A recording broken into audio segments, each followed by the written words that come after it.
الحمد لله رب العالمين. قال الله تعالى في القرآن المجيد والفرقان الحميد: أعوذ بالله من الشيطان الرجيم. بسم الله الرحمن الرحيم. محمد رسول الله. صدق اللہ العظیم.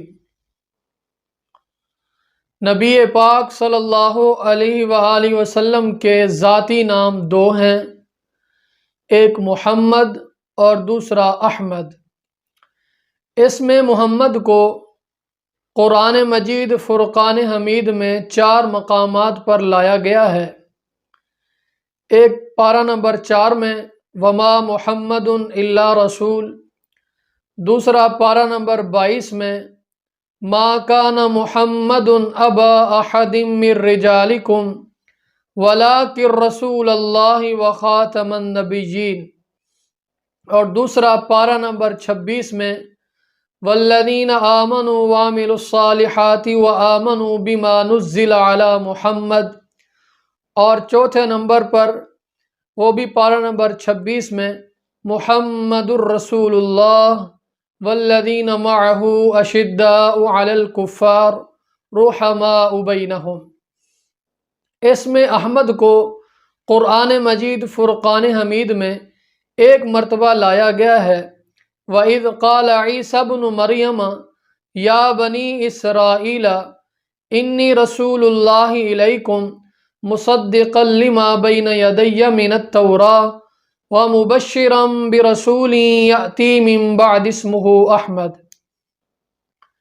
دوسرے اسماء کے متعلق نبی پاک صلی اللہ علیہ وآلہ وسلم نے ارشاد فرمایا کہ میرے بہت سارے صفاتی نام ہیں. میرا ذاتی نام محمد ہے اور میرا ذاتی نام احمد ہے. اور پھر فرمایا کہ میرے صفاتی ناموں میں میرا ایک نام ماحی بھی ہے. اللہ تعالیٰ میرے ذریعے کفر کو ختم فرمائیں گے، کفر کو مٹا دیں گے. اور فرمایا میرا نام حاشر بھی ہے. اور پھر فرمایا کہ میرا نام عاقب بھی ہے، یعنی میں آخری نبی ہوں، میرے بعد کوئی اور نبی نہیں آئے گا. اسی کو بیان کیا ہے ما کان محمد ابا احد من رجالکم ولکن رسول اللہ وخاتم النبیین. ایک اور روایت میں فرمایا کہ میرا نام نبی الرحمہ ہے، میرا نام نبی التوبہ ہے. تو نبی پاک صلی اللہ علیہ وآلہ وسلم نے اپنے صفاتی نام کا تذکرہ ان احادیث مبارکہ میں بیان فرمایا. اللہ تعالیٰ نے اس میں محمد میں بڑی برکات رکھی ہیں. حدیث پاک میں آتا ہے آپ صلی اللہ علیہ وآلہ وسلم نے ارشاد فرمایا کہ جس شخص نے اپنے بچے کا نام محمد رکھا، اور نام محمد اس لیے رکھا تاکہ محمد صلی اللہ علیہ وسلم کی محبت حاصل ہو، تاکہ اس میں محمد کی برکات حاصل ہوں، تو آپ صلی اللہ علیہ وسلم نے فرمایا کان ہوا و مولودہ فی الجنہ، وہ نام رکھنے والا بھی اور وہ مولود اور بچہ بھی جنت میں ہوگا، اس میں محمد کی برکت کی وجہ سے. آپ صلی اللہ علیہ وسلم نے فرمایا قیامت کے دن 2 آدمیوں کو اللہ تعالیٰ کے سامنے لایا جائے گا. اللہ تعالیٰ فرمائیں گے ان دونوں آدمیوں کو جنت میں لے جاؤ. پھر وہ دونوں آدمی سوال کریں گے کہ ہمارا کون سا ایسا عمل ہے جس کی بدولت ہم جنت میں جا رہے ہیں. تو ان دونوں کا نام، ان میں سے ایک کا نام محمد ہوگا اور دوسرے کا نام احمد ہوگا. تو اللہ تعالیٰ فرمائیں گے کہ میں نے اپنی ذات پر قسم کھا رکھی ہے کہ جس کا نام محمد ہو، احمد ہو، میں اسے جہنم میں داخل نہیں کروں گا، میں اسے جنت میں داخل کروں گا. میں نے اس بات کی قسم اٹھا رکھی ہے. اسی طرح کی ایک اور روایت ہے خصائص الکبریٰ میں علامہ جلال الدین سیوطی رحمۃ اللہ علیہ نے اس روایت کو نقل کیا ہے کہ موسیٰ علیہ السلام کی قوم میں سے ایک آدمی تھا جو مسلسل 200 سال اللہ تعالیٰ کی نافرمانی کرتا رہا. پھر جب وہ فوت ہوا تو بنی اسرائیل نے اسے گندگی کے ڈھیر پر پھینک دیا. موسیٰ علیہ السلام کو حکم ہوا، اللہ تعالیٰ نے حکم دیا کہ اے موسیٰ جاؤ اسے اٹھاؤ اس گندگی کے ڈھیر سے اور اس کا جنازہ پڑھو. موسیٰ علیہ السلام نے عرض کی یا اللہ اس کے برے ہونے کی گواہی پورا بنی اسرائیل دے رہا ہے کہ اس کی ساری زندگی 200 سال کی زندگی گناہوں میں گزری ہے، فلہذا پورا بنی اسرائیل گواہی دے رہا ہے۔ تو فرمایا کہ جاؤ اس کو اٹھاؤ، اس کا جنازہ پڑھو۔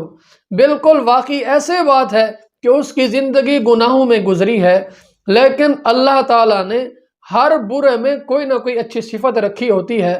فرمایا اس کی اچھی صفت کیا ہے؟ اس کی اچھی صفت یہ ہے کہ جب وہ تورات کھول کے بیٹھتا ہے اور اس تورات میں نبی پاک صلی اللہ علیہ وآلہ وسلم کا تذکرہ پاتا ہے تو آپ صلی اللہ علیہ وآلہ وسلم کے نام کو دیکھتا ہے اور اسے چومتا ہے، بوسہ دیتا ہے، اور پھر وہ آپ صلی اللہ علیہ وسلم پر درود پڑھتا ہے۔ تو فرمایا اس میں محمد کو چومنے کی وجہ سے اور آپ صلی اللہ علیہ وسلم پر درود پڑھنے کی وجہ سے میں نے اس کے 200 سال کے گناہوں کو معاف کر دیا اور میں نے اس کا نکاح 70 حوروں سے کر دیا۔ تو کتنی بڑی برکت کی والی بات ہے کہ اس میں محمد کو چومنے کی وجہ سے اللہ تعالیٰ نے اس آدمی کے 200 سال کے گناہوں کو معاف فرما دیا اور جنت سے اس کا جنت کے حوروں کے ساتھ ان کا نکاح کرا دیا اور جنت کا مالک بنا دیا۔ تو اس میں محمد میں اللہ تعالیٰ نے برکات رکھی ہیں۔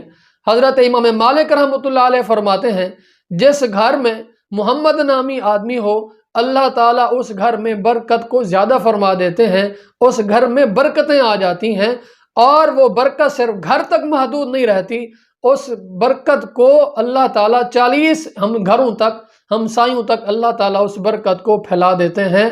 تو اللہ تعالیٰ نے اس میں محمد میں برکات رکھی ہیں۔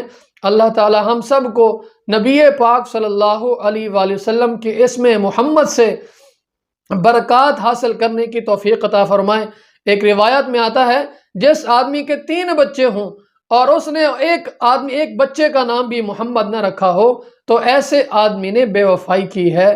تو ہمیں چاہیے کہ ہمیں یہ اسلامی نام رکھنے چاہیے اپنے بچوں کے، اور اس میں محمد یہ نام بھی رکھنا چاہیے، لیکن ساتھ ساتھ گزارش یہ بھی ہے کہ اس میں محمد نام رکھیں لیکن اس کا ادب بھی ہو۔ جیسے فرمایا کہ اس میں محمد نام رکھو تو اس بچے کا نام کو نہ بگاڑو، ادب کے ساتھ نام لو، اور اس بچے کو مارو بھی نہ، اس بچے کا ادب کرو، کیونکہ یہ ادب محض اس لیے ہے کہ اس کا نام اس میں محمد ہے، اس کا نام احمد ہے۔ تو اس نام محمد کا اللہ تعالیٰ ہم سب کو ادب نصیب فرمائے۔ وآخر دعوانا ان الحمد للہ رب العالمین۔